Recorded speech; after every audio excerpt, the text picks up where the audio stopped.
Hello, and you are listening to EcoJustice Radio. We present environmental and climate stories from a social justice frame, featuring voices not necessarily heard on mainstream media. Welcome. I am Jack Eidt. On today's show, Indigenous Stewardship in Montana and the Future of Wildlife. Host Carrie Kim will be interviewing Whisper Camel Means, wildlife biologist and member of the Confederated Salish and Kootenai tribes in western Montana. Whisper Camel Means is the division manager of the Division of Fish, Wildlife, Recreation, and Conservation in the Natural Resources Department for the Confederated Salish and Kootenai tribes. She's a wildlife biologist by training and now an administrator over multiple disciplines, including restoration of the bison range to the tribes. She works on outreach projects and climate change planning. She's an enrolled member of the Confederated Salish and Kootenai tribes.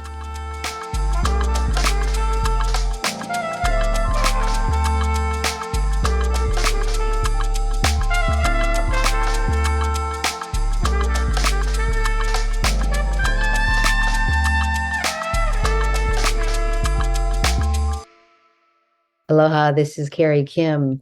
Listeners, we are honored to have wildlife biologist and member of the Confederated Salish and Kootenai tribes, Whisper Camel Means, joining us on the show today to speak about the importance of protecting wildlife for future generations. Our show originates from the ancestral homelands of the Tongva and all of their relatives, and we thank the Tongva ancestors for their ongoing presence, legacy, stewardship, and continued deep, profound connection to this area for some 12,000 years. We invite listeners to align with and act on behalf of the many Native nations of Turtle Island, wherever you live and beyond. As of February 2023, the Center for Biological Diversity stated that 40% of U.S. wildlife ecosystems are imperiled. We know this. A new report on the status of U.S. wildlife conservation revealed that 40% of animals, 34% of plants, and 40% of ecosystems nationwide are at risk. Indigenous peoples have always understood our interdependence with nature, with flora and fauna, and our place in the ecosystems at large. In short order, Western society, colonizing society, has decimated much of life on this planet. Conservation scientist David Wilcove estimates that there are 14,000 to 35,000 endangered species of flora and fauna in the U.S. alone. It's roughly 7 to 18% of U.S. flora and fauna. Today, wildlife on Turtle Island faces multiple threats, including habitat loss, climate change, disease, pollution, invasive species, and exploitation, all of which are human-induced. How might we change our behaviors to help our living relatives thrive and prosper in their own unique ways? What do we owe to the deer, the elk, the moose, the black bear, the grizzly bear, the otter, the wolverine, the bat, the turtle, the buffalo, the peregrine falcon, the bighorn sheep, the swan, and the gray wolf, to name only a precious few? How can we help restore their habitats and these species who face extinction and ensure their presence continues for future generations? Indigenous wildlife biologist Whisper Camel Means joins us today to speak about her experience as a wildlife biologist and how we might protect wildlife for generations to come. It is up to us. Welcome, Whisper. Thank you so much for being here. Hello, and thank you for inviting me. I'm really excited to have a conversation. I wonder if you could first give listeners some background on the Confederated Salish and Kootenai peoples. It's important to know some of the history. Confederated Salish and Kootenai tribes are made up of 3 distinct tribal peoples and groups. We have the Bitterroot Salish, who are initially down south of Missoula in Montana in the Bitterroot Valley. We have the Kalispay, which are the Upper Pend Oreille, which were historically stationed around Flathead Lake and in the Mission Valley, which is a lot of the Flathead Indian Reservation where we live. And then we had the Kasanka people. They are a band of Kootenai people that are part of the Kootenai that currently exist in Idaho, the Kootenai Band of Idaho, and their ancestors also exist up into Canada. So we have two distinct language groups here, both the Kootenai and the Salish language, and we have existed in this area since time immemorial and have always wanted to protect this and needed to protect it for our own subsistence. And are the peoples all kind of harmonious together? Has that been the historical relationship? I just wondered. Yeah, we're not warring tribes. I would say we're not the same. We have different customs, we have different language. So we're not like other tribes where the federal government put warring tribes on the same reservation to try to get us to exterminate ourselves. But we're not the same. So there's differences there. I wondered if you could talk about, I feel like we need to go all the way back to the 1800s and back to the 1855 Hellgate Treaty and allotment. If you could talk about that, it's so important for people to know those histories. So this area, Western Montana, was really full of fur-bearing animals and game species and fish. And so French Canadian trappers, Dutch trappers, there were a lot of people coming to this area to try to exploit those natural resources that were very abundant. Jesuit priests came to the area and tried to set up churches. They did set up a large church here. And so the area of Western Montana was really getting a lot of that attention. The governor at the time, Isaac Stevens of the Washington Territory, in 1855 negotiated quite a few treaties with different tribes.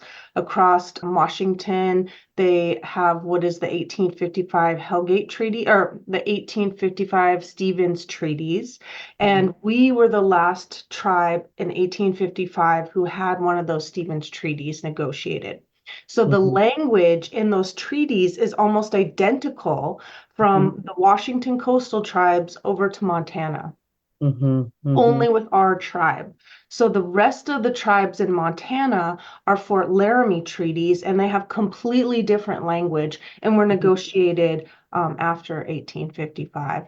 The last treaty negotiated that year was the Lame Bull Treaty or the Buffalo Commons. And the idea was that he brought multiple different tribes together and was trying to get us to agree to a common hunting area so that we would not fight with each other and not fight with the citizens of the territory. And so our language has a lot to do with fishing and hunting in it because those were important things on the coast. Where some of those Fort Laramie treaties are a little more pastoral and have a little bit more about grazing of animals. Got it. So, we went to the treaty signing, there was negotiations, people did not understand what was going on. It was going from the English language to French or Dutch to Salish or Kootenai, and then back from Salish or Kootenai to French or Dutch and back to English. So people weren't understanding what was going on. Our tribal people thought that we were solidifying our territory in Washington so that the development would happen around us, not right through the middle of us. The Bitterroot Salish had a provisional reservation in the Bitterroot Valley they thought they were going to stay there and that would be their reservation. And the Kalispay and the Kisanka, the Salish and the Kootenai, the Pend Oreille, would be where we are today. And when the treaty was ratified by Congress, they removed that language. So the Bitterroot Salish have a Trail of Tears story. They were removed from their camps in the winter and forced to walk all the way up here to the Jocko area. People died, people got sick. They had old women and men walking out in the snow. So we have one of those stories here of that injustice. After the treaties are signed and people are living, then comes the early 1900s and the federal government says, hey, you Indians, how about you get some property? Instead of just living in your little family groups around the reservation, how about you get a home site and a home area?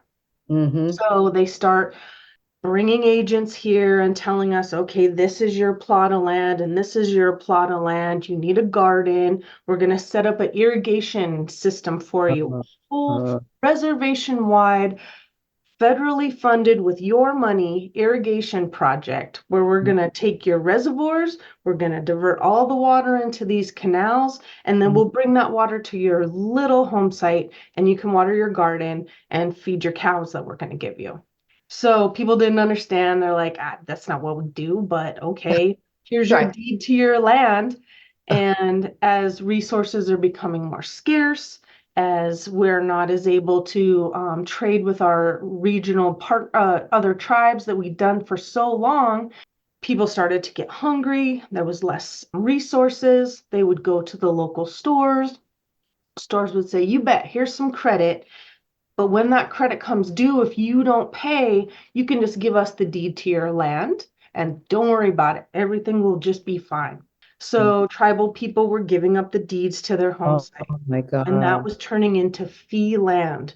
That status means that anybody can own it. It's no longer tribal property. It's been given away. So the tribal people have their allotments. Everybody seems to be settled. Now the federal government, through people like Joseph Dixon and others that petitioned the Congress to open up this area to homesteading, says anything that you're not residing on now is unclaimed, useless, surplus land. You don't need it. We're going to bring in homesteaders for a couple dollars. You can have all the land in this fertile valley. And look, there's an irrigation system set up for you. Look at all these canals. You can just come in here and start your big ranches and your big farms, and the infrastructure is already here. Don't worry about it. So we lost a lot of land at that time. And then they decided to do another round of homesteading and allotments and give the tribes a little bit more land. Other people needed to spread out, and they did a second round of homesteading. So we lost a lot of our land. I think at one point, tribes were down to like 30 to 40% of the reservation was still in tribal control. And that means they left us the mountains because nobody could live up there, and then all the little individual home sites. Over the last century, we've been trying to buy back our land. We're now over 60% land ownership on the reservation, and we bought that by various methods. Sometimes the tribes can buy land right out. We have some money set aside. A lot of that has come from fish and wildlife property and mitigation for damages that are all part of that historical story of let's throw a hydropower dam on your river in a sacred site. Oh, you have these beautiful falls and people go there for visions and to connect with the creator. That would be a great place for a hydropower dam. Here's a couple bucks. We're going to put it in, but in 100 years, we'll give you guys the ability to purchase it. But then they set the amount too high. It's too much money. We couldn't possibly purchase it 100 years. So we actually worked really hard. And in 2018, I think, we're able to purchase that hydropower dam. We had to go to mediation and buy that dam at dollars, at the value from back when they built it. Instead of $1 billion, I think we got it for 5 million. So at this point, well, what is the story with the dam now? Is that dam kind of, is that even possible that dam would ever come down? I was wondering. I don't think know. that dam would come down at this point because the tribes are utilizing it for revenue generation. Part of the mitigation that came from the previous dam owner was that they operated that facility as an on-demand electrical facility. So if there was a need farther down the grid, they would throw open the gates and the water would rush out, generate a bunch of power really quick, and then sell it down the grid. That type of operation destroys the ecology of the river. Washes out fish, washes out their food, takes out plants. It was dangerous for people. There's a sign down at the bottom of the dam. I think it's not still, it might still be there, but it says, if you hear the horn 3 times, get to high ground. And that means that's your warning. You got about 10 minutes and we're opening up the gates. So get out, because people recreate below there. So we sued the previous owner and were able to get mitigation funding, and they had to stop operating the dam in that manner. So the tribes worked really hard. We've been able to do a lot of habitat restoration with those funds and continue to still do. Now that the tribes have bought it, we are continuing to operate in a way that doesn't do on-demand power generation. And we try to make sure that we're keeping with that spirit of protecting our water and our habitats while also generating some funding. I don't work for the hydropower dam, but I think that is a game of how to make the most money without destroying your river. I think that's what that is. Yeah. So I don't feel like that one will be removed. Nobody talks about the desire to do so. I think that we're looking at that as one of those methods of power that is, when run correctly, beneficial to the environment, because it's not producing any sort of greenhouse gases. It's renewable because the lake is there as long as it keeps raining and snowing. And so I just don't see that one as trying to come out. I think the tribes will utilize it. It's one of those things, trying to make the best of that scenario because it's already there, right? I know sometimes that is the case.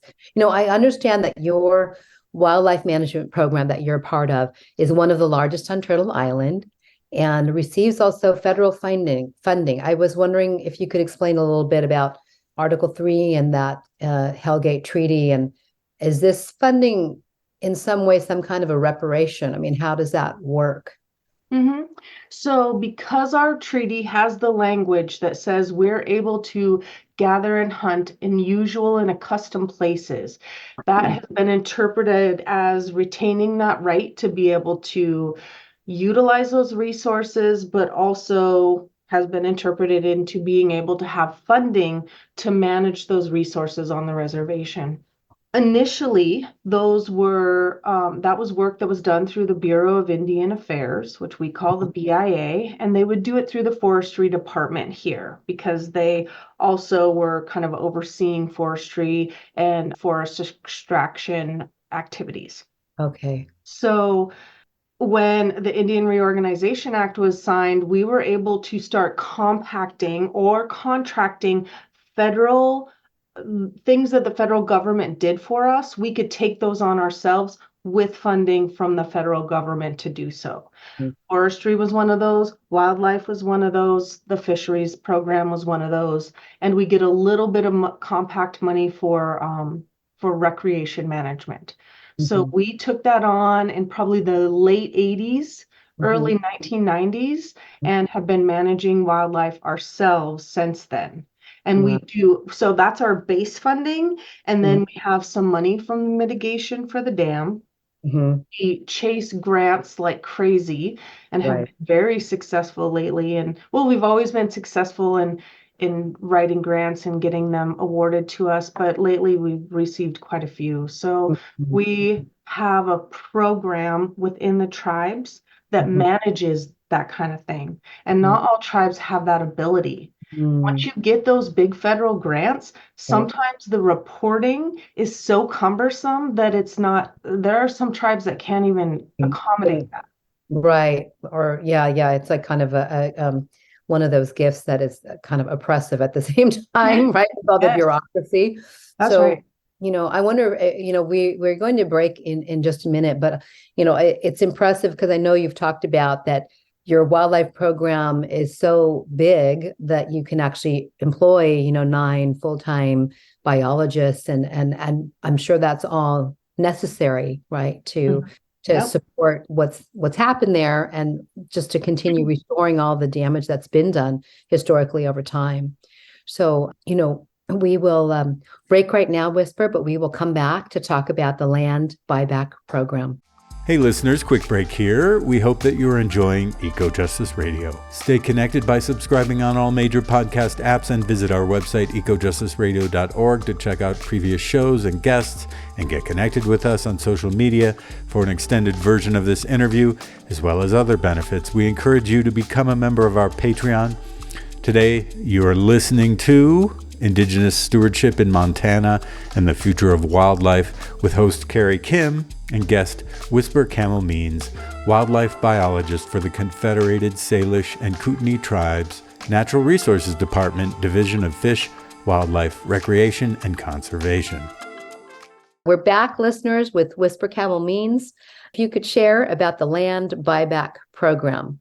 So for us, we have a couple different ways that the Confederated Salish and Kootenai tribes are getting land back, both on our reservation and adjacent to or near our reservation. There are programs through our Tribal Lands Department that's part of that land buyback, where there are families who own groups of like multiple members of a family that own land, and they all own just a little bit of it. And there was funding provided that was able to negotiate with those folks so that everybody could get paid out and the land could be purchased back by the tribes. So that's one of them. And that's just been something that's been so cumbersome that the people weren't able to make it happen. The tribes weren't able to make it happen, but that's really been something that's been successful. Another way is through mitigation for damages done to the reservation when we have something like a hydropower dam or mining over by Butte that polluted the water that all the way came over to the Flathead Indian Reservation, our ancestral lands, our historical territory. We were able to sue for damages associated with that. Ongoing operations for hydropower from the Bonneville Power Administration, they work with us. So we're able to purchase land that can be restored for fish or wildlife habitats.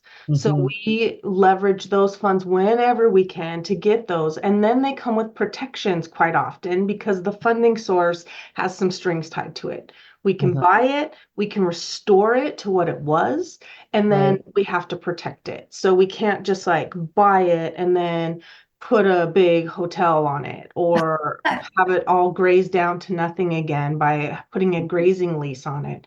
Those are protected properties.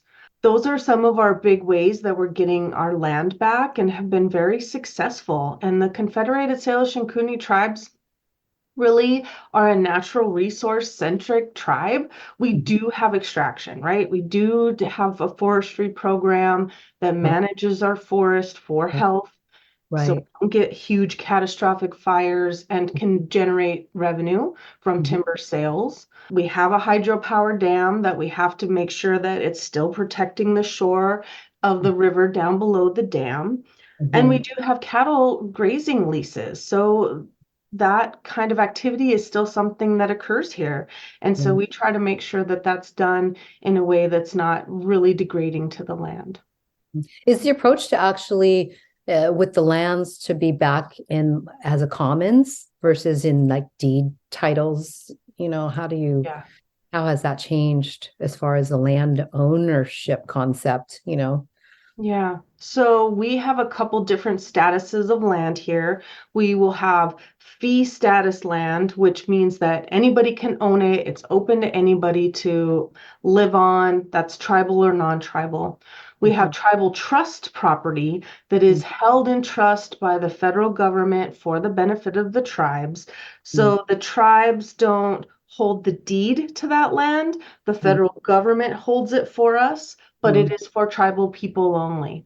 And that can be a mix of the forest or the grazing lands or homes, individual home sites that still occur. Those tribal people don't outright own that land with a deed. They own the right to live there. We pay like $25 a year in rental for the site, depending on the size. And then there's open lands, like we have a lot of wetlands and reservoirs so that people can recreate on those. Those are recreation lands. So there's those two different statuses that kind of separate, where other reservations where they might have almost 100% ownership of their land would be all trust land with Got it. no fee land within the boundaries. Mm-hmm, mm-hmm. You know, I was wondering if we could go back to what led you to even become a wildlife biologist. Was it something you were always drawn to as a child, or how did you evolve to becoming who you are? So I've always been a scientifically minded person. I feel bad for my kids because I let them have devices in the car. But when I was a kid growing up, I was a single kid and I just had to stare out the window and be in my head and think about things and make up stories and think as I'm driving by, why is that? What is Mm, that? What's going mm, on there? How come mm, that's the way it is inside my brain? And mhm. so when I got into high school, I was really drawn to the sciences and some of the arts. And when I graduated, I wasn't planning to go to college. I thought, oh, I'm not college people. I'm just going to work. Right. So I did, and it was really hard, and I didn't make enough money barely to cover my rent. Uh-huh. And so I thought maybe I better go to college. And Mm, still thinking scientifically minded, I was thinking the medical profession. My aunt was a nurse.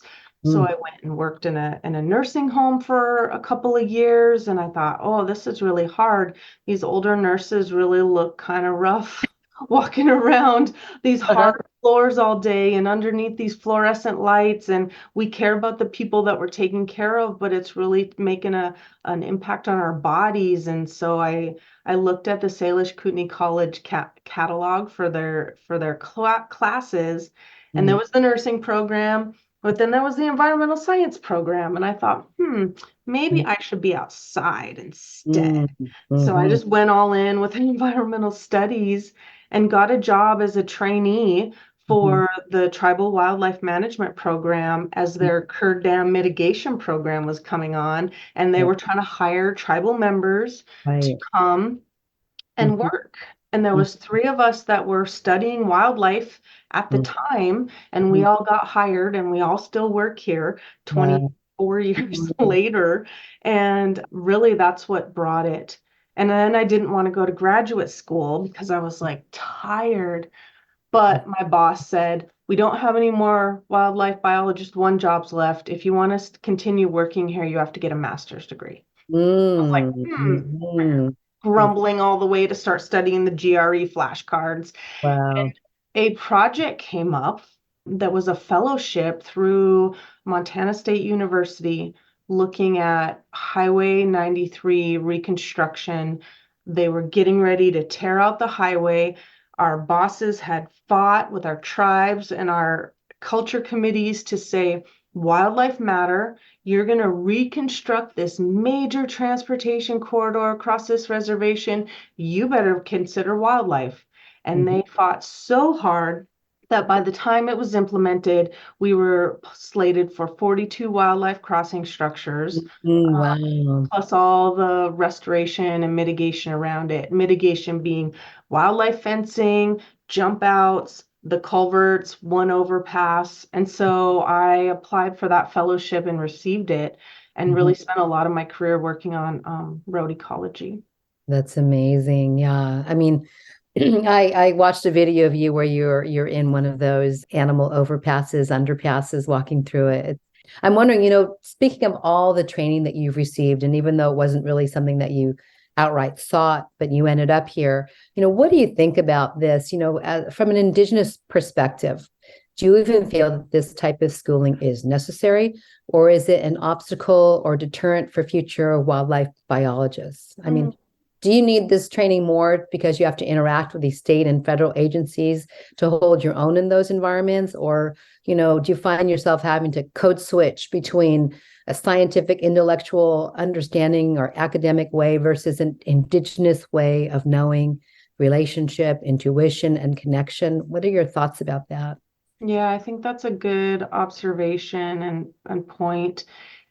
I do think that there is usefulness in getting the degrees to do this work. We have people who can be just passionate about it and get it done, but there is also that need to be able to walk into worlds We need to be able to walk in the Western science side, and we also need to walk in the tribal and the cultural side. Mhm.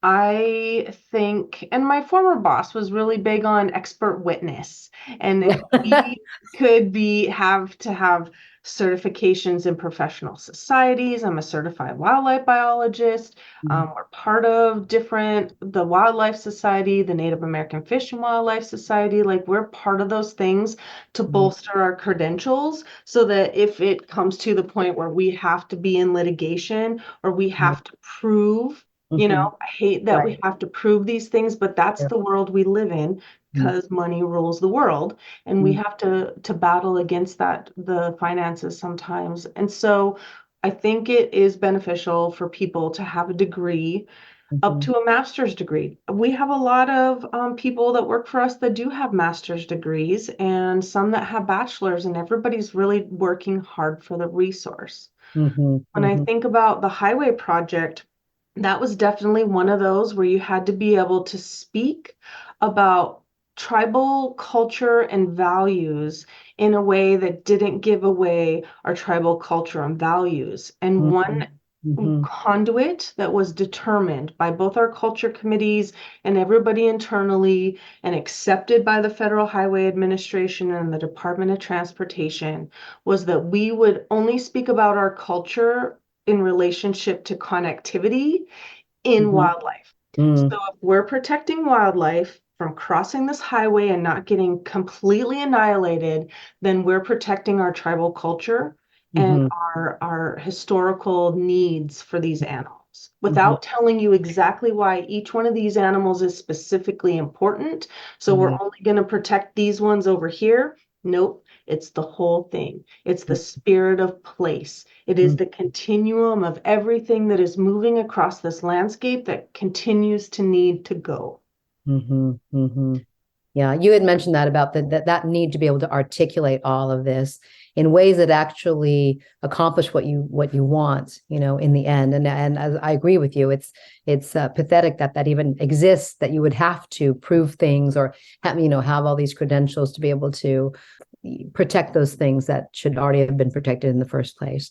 But I wanted to then switch to this word wildlife management, because that word always continues to bother me because it just always sounds so corporate or clinical or sterile. And do you feel that it is at all accurate, or would you call it something else? It's the umbrella of managing wildlife, but we're managing people. We don't manage wildlife. They're doing what they're doing. We're managing how people respond to wildlife around them. Mm, And it's been interesting or a little bit disheartening over the last few years because all the people that came before me in this program worked really hard to get the residents, both tribal and non-tribal, that live here to really be harmonious as we possibly could. We've got grizzly bears, we've got wolves, we have mountain lions, we have all these things. And the biologists before were able to get people a little bit more in line on how to live with them. mm, We have very few grizzly bear conflicts with ranchers. When we do, then we have people that come in and try to help out and get everything taken care of. And, we have a little outliers here and there of people just shooting them and trying to bury a collared grizzly bear on their property, which we then God. found. And so it was, people worked really hard to educate the people that live here. Then Mhm, COVID happened, and we mhm, lost some of those people that were biologists and champions. And mm, we had a huge influx of new people moving here. For whatever reason, this area looked super attractive, probably because we have a large freshwater lake, we have abundant game, we're kind of away from large cities, but not too far that you couldn't drive. And we had people moving here that were buying their property off the internet before they even ever looked here. It was mm. just quick. Local people couldn't get houses. It was internet. You're online for 5 minutes, the Wow. property's gone. Amazing. Those people sometimes realtors were not doing us justice. They would not tell people they were moving to an Indian reservation. They would not tell people that you couldn't hunt. They would advertise, look at these beautiful fields and the elk walking through your property. Mm, People from Texas who have those rights to hunt those wildlife on their property. right. On the Flathead Reservation, only tribal members are allowed by our regulations to hunt those animals. Mm, Non-members cannot get a permit to hunt elk on their own property within the boundary of the reservation. So mhm, people are moving here not understanding that. People are mhm, moving here thinking, I think Montana is so beautiful. I'm going to live off the land. I'm going to come here and have a bunch of chickens and goats and some little cows in my yard, and I'm just going to be self-sufficient. mhm, We mhm. have grizzly bears here. So when you bought that property up against the Mission Mountains and tried to set up your little hobby farm, and then foxes and bears and everything came in and started eating them, they want us to get our bears and get rid of our bears. Come get your bears. Come shoot your bears. We need these bears out of here. I saw a bear in a field over there. Hurry, bring a trap and get it out of here. Mm, People did not understand where they were living, and we don't know where they came from, right? mhm, We don't have a connection to them, and we mhm, have to rebuild all mm. those connections and all that understanding and all that information again, and it's tiring. I'm sure it's exhausting. Yeah, yeah. Because they don't have relationship to the land or the people or the history or none of it. They're just coming to kind of take care of themselves in Yes. their own way. And they probably don't even live there all the time. Maybe it's a second house or who even knows, it's anyway, I want to segue from that. We have a Payam Pacham ethnobotanist, Richard Bugby. He was on our show a while back. And one of the things he said, he worked in national parks quite a bit over his years, but he had mentioned that Indigenous people didn't have this word wild because we were totally one with nature. We were one with the outdoors. We lived outdoors. We didn't live in like boxes. And I wonder what you think about this word wild or wildlife as being something out there that is separate or apart from us. I think that's a pretty good point. I agree that we didn't have those words, and we recently donated our full Journal of Wildlife Management set that we had. We had one forever. And the very first book of that has Native Americans as one of the studies inside of one of the articles. And to be thinking and feeling like we're in a wildlife management journal God. back in the I forget what the date is. I better look that one up at some point. Back in the 1930s, we were considered wildlife. So I think that has always stuck with me and really is a frustrating thing to think that not only are animals considered wild, but Native Americans were considered wild and something to study. And even if it's just looking at our connections with the natural environment, that's not the place, right? So I guess I can agree with that. Haven't thought about that a whole lot Mhm. because we just use the word wildlife. We're just thinking, and especially because we deal with bison and we Mhm. have to traverse this landscape of domestic and wild and what's domestic. You know, Right. I feel like wild is at least free and at least something that is not owned by somebody. You know, historically, some of those things were food. It's how we survived. That's why we didn't exploit them. That's why we managed our landscapes with fire to bring them closer to us. We Mhm. needed to eat them. We needed to use their skins for homes and for clothing. We needed to use their bones for tools Mhm. because they were important to us and we needed to live in reciprocity. Those animals don't have those names. Even when we translate things over into Mhm. Salish, into English, there's no wildlife, it's just animals. Mhm. Mhm. I like the name. Someone else had said, instead of management, it's relationship. Like I like that wildlife relationship. Right? It just sounds more like connected. What are some of the common misperceptions about wildlife? Well, here I think it's that people think we, again, manage them and that we have control of them and that we have Mhm. to oppress them if they're bugging somebody. And that is not what the wildlife is here for. They are here to exist because they are a being and they are alive, and we care about them, and there are connections to them in our stories sometimes.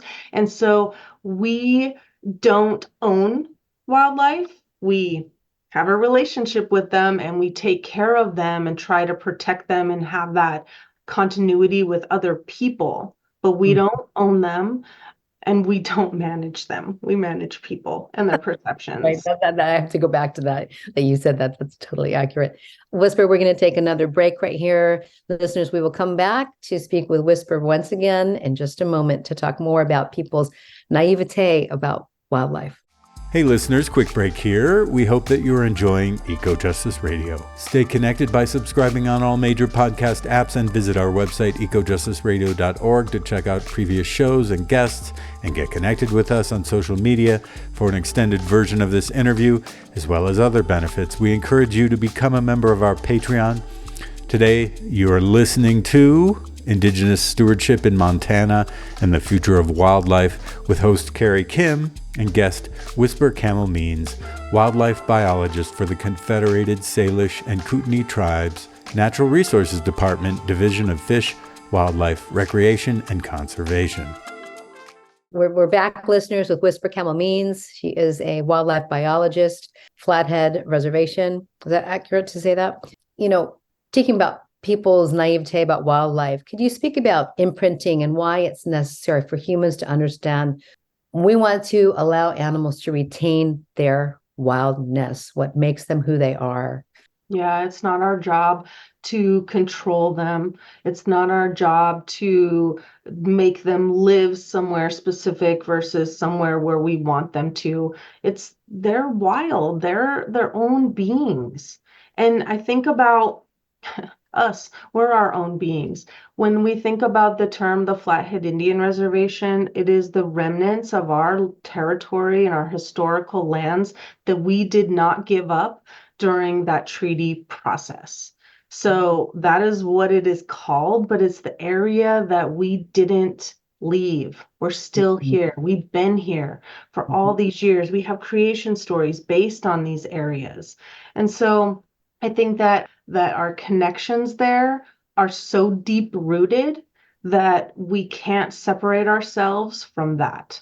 Glacial Lake Missoula was something that was a geological process that occurred, and that one geologist proposed it to the rest of the Society of Geological People and said, hey, I think there was this massive flooding that occurred from Montana all the way to the ocean in Idaho.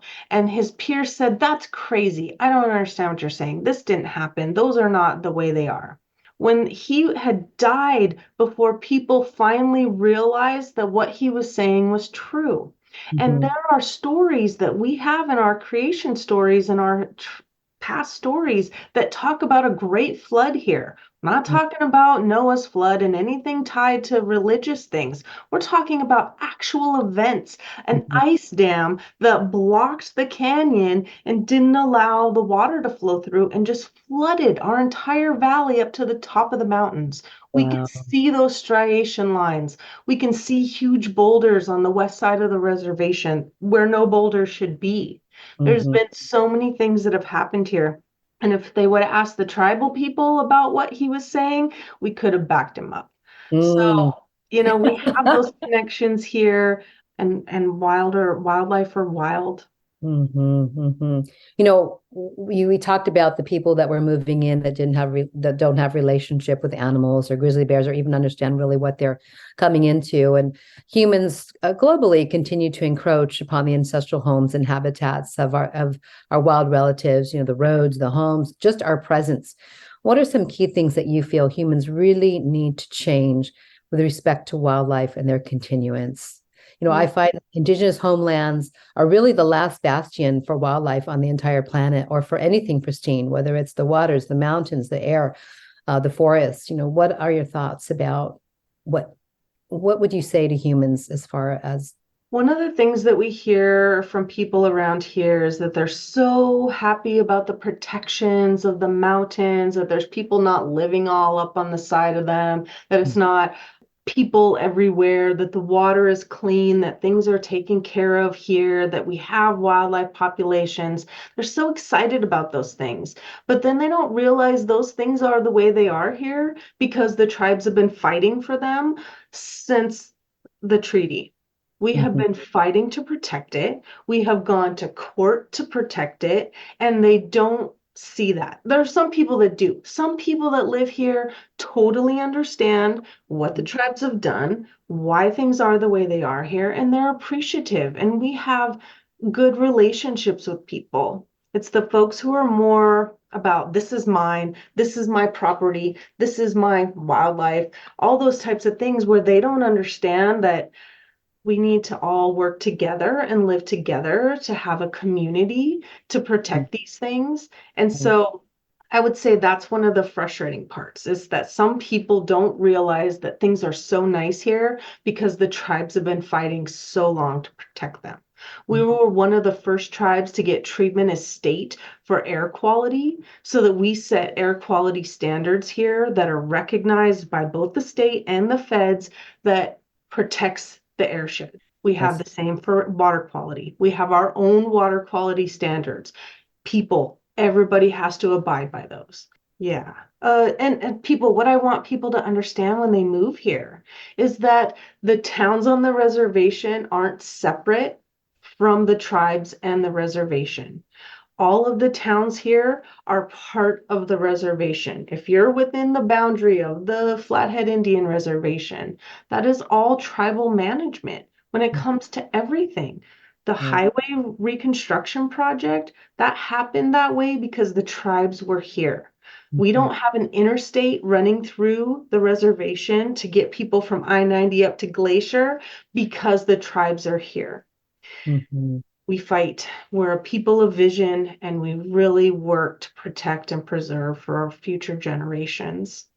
I think people don't understand that they have a responsibility for their own presence wherever you are and whatever you're doing. I mean, I think of people who do recreation in the wilderness, and it's like we have been, I think, schooled here to be on the take. So we're always taking, but there's not enough of giving back. There isn't that reciprocity built into our whole learning as a human being, in Western society. It's just not there. It's not really part of your learning. It's more about what's in it for me.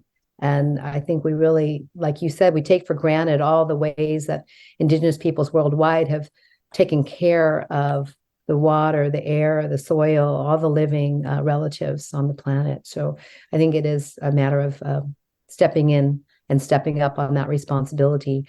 What would you like to see change in your lifetime on behalf of wildlife? I would like to see the people realize that we're living in their territory and their home, and that we do need to be responsible. That you can have a hobby farm.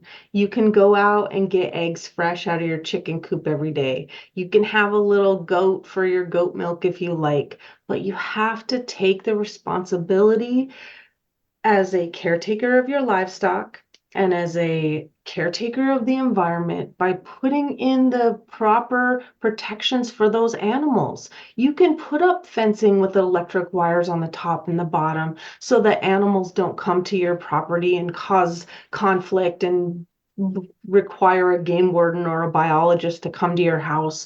You can live in a way that you are being more sustainable while also protecting the wildlife and your property. So I'm having people take responsibility would be a big deal. One of the things that we've invested in lately with grant money is wildlife resistant garbage cans for people that haul their own garbage. We have been ordering truckloads. They cost $100,000 per truckload to get these locking garbage cans, and people come and pay us $15 for a garbage can and take it home, and we try to map where all those garbage cans are and use that money to go back into buying bear spray or more garbage cans. So people do want to be responsible. We just need everybody to be responsible. And for our area, I really have this desire to see a better feeling of community.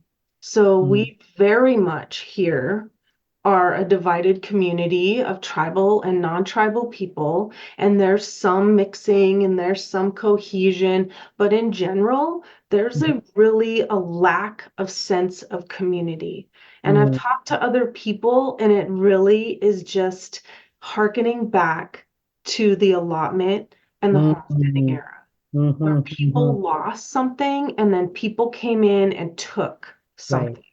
And we still, after all this time from 1910 to now, are still feeling the effects of that. And politics plays in, and it's so hard. Like the tribes have conflict with some of the local governments, and I feel like it's not from the tribe side. I feel like it's from the other side, and it's really hard to feel like a community here. And that's what I would like to see by the end of my life is more cohesion, and that includes that connection with the wildlife, because there are people that oppose us on wildlife. There's people trying to open up the reservation to hunting right now. And it's just, and non-tribal people are trying to open up the reservation to hunting and take away our rights to manage those things, our wildlife and our ungulates and our big game and our bears. And it just continues that divide. And that's what I would like to see is. And how are they trying to do that to try to take away those rights? Would it be just through money and power? Is that how that works? I mean, I would say it's political pressure. So first they tried to just open up the reservation with a legislative bill. And all the tribes, they tried to do it across all the tribes in the state of Montana. And the tribes came forward and said, nope. And the bill died in the committee.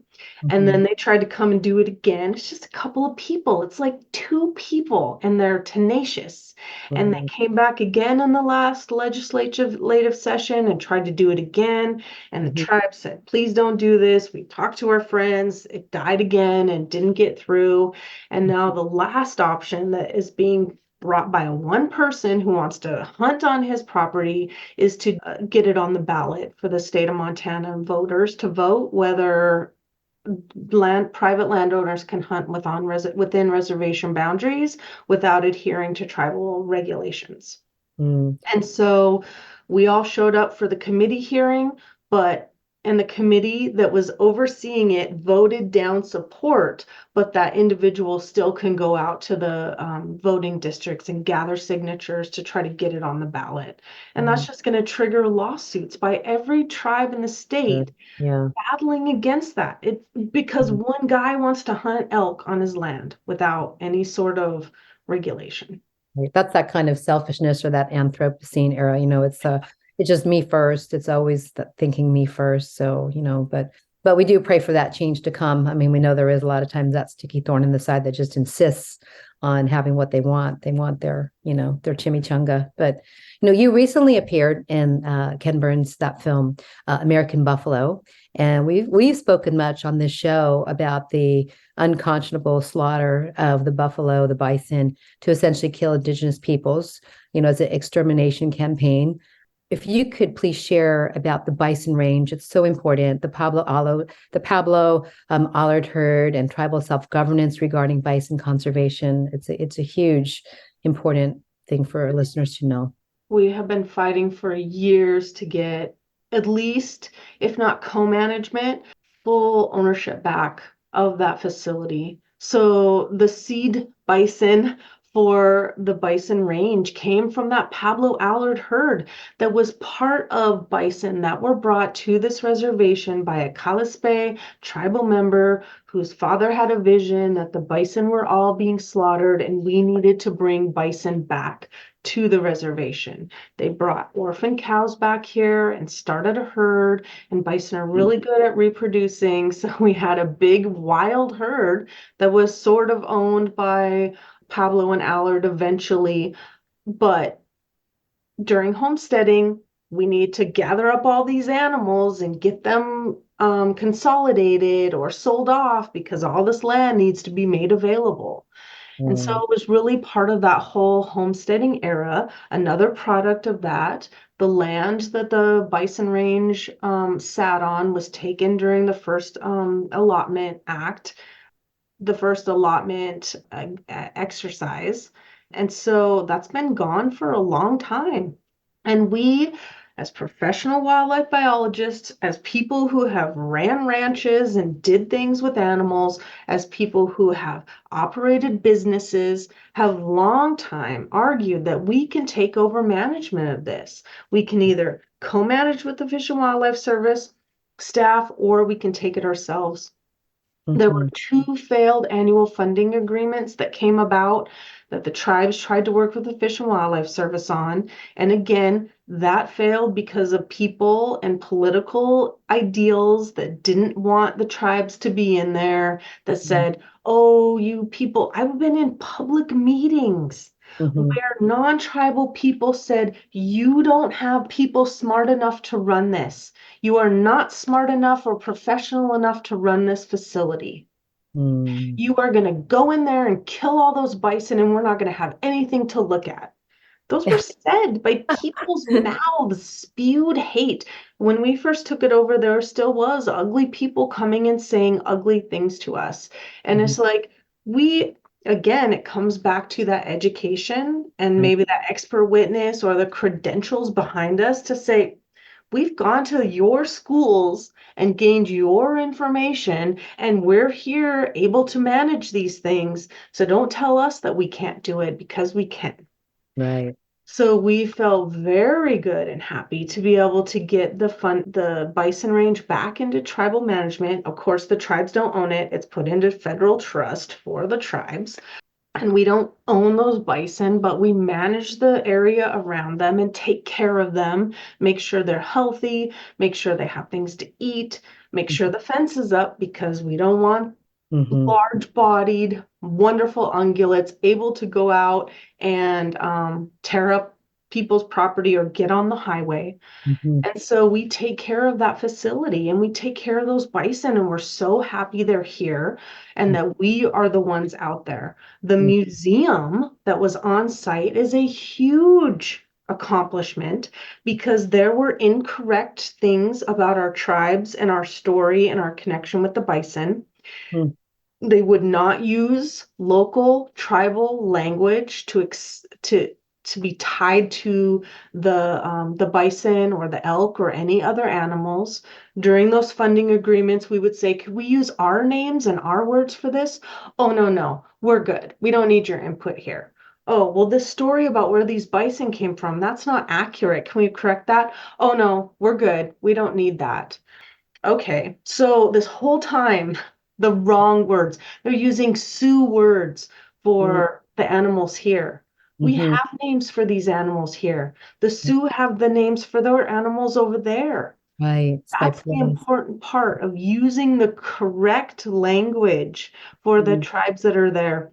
I called it was dances with wolves. They just picked names that people would recognize in pop culture, and those were the words that they used, and there was no changing that, which takes away from our individuality and the fact that different tribes have different names for things, and it's important to say those. Most of the tribes in the state of Montana are now establishing herds or getting bison back on their lands. And I would love to see a map or buildings on each one of our reservations where our names for our animals are in all of those places. So if a person were to travel through the state, they could visit them all and see the difference in how things are between all of our reservations and all of our tribes and all of our shared story and connections with that species that was so amazing, took care of so many people, took care of the habitats, took care of all of our needs, and that were just decimated. Or belts in factories to continue to diminish our lifeways, to go get the bones after the meat had rotted and wasted, to be taken away from the soil there and used as fertilizer. In Chicago, everything got moved there. It's just disgusting. And so it's so exciting that we have some little bit back and we can continue to manage and take care of those animals.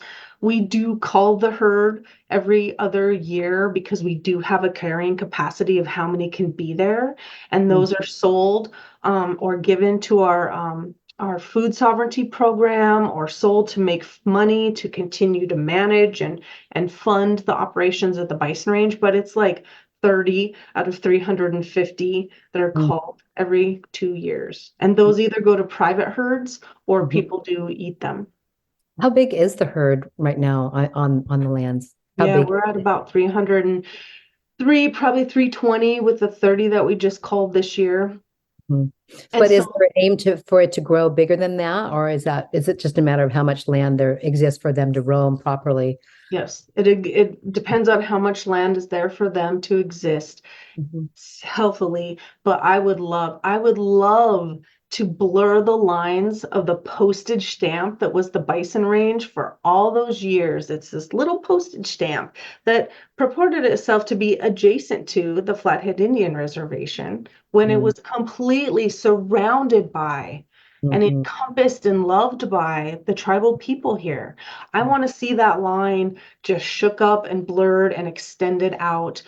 There's quite a bit of private land around the boundary. There's some tribal land. Some of those are in ag leases that have current leases on them, so there'll be cattle operations for years to come. But at some point, I would like to see those enveloped into the bison range, change that shape so it's not the way it's always been.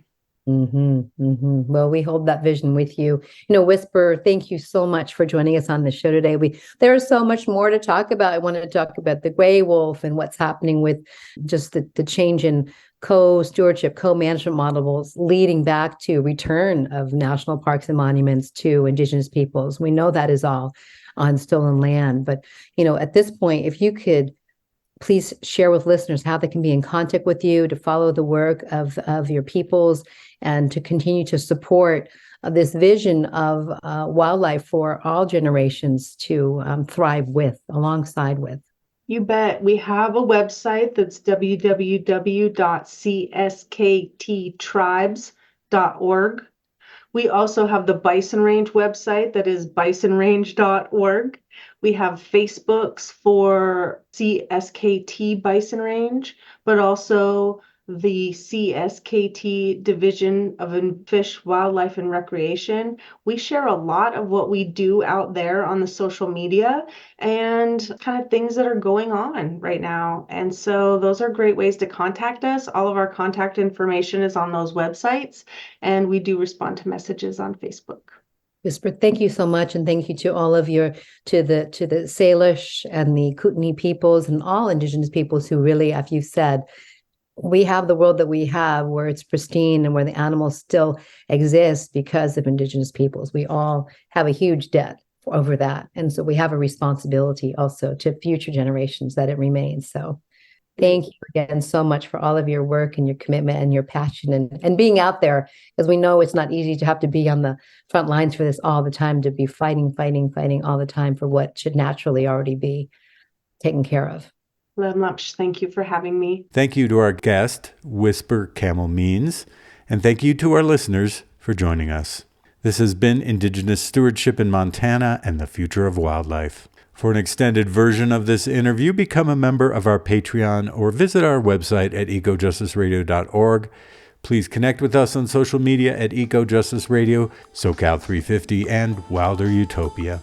If you like what you've heard and you want others to be informed, subscribe, share the episodes, and help us continue our efforts by joining our Patreon or making a tax-deductible donation to the show.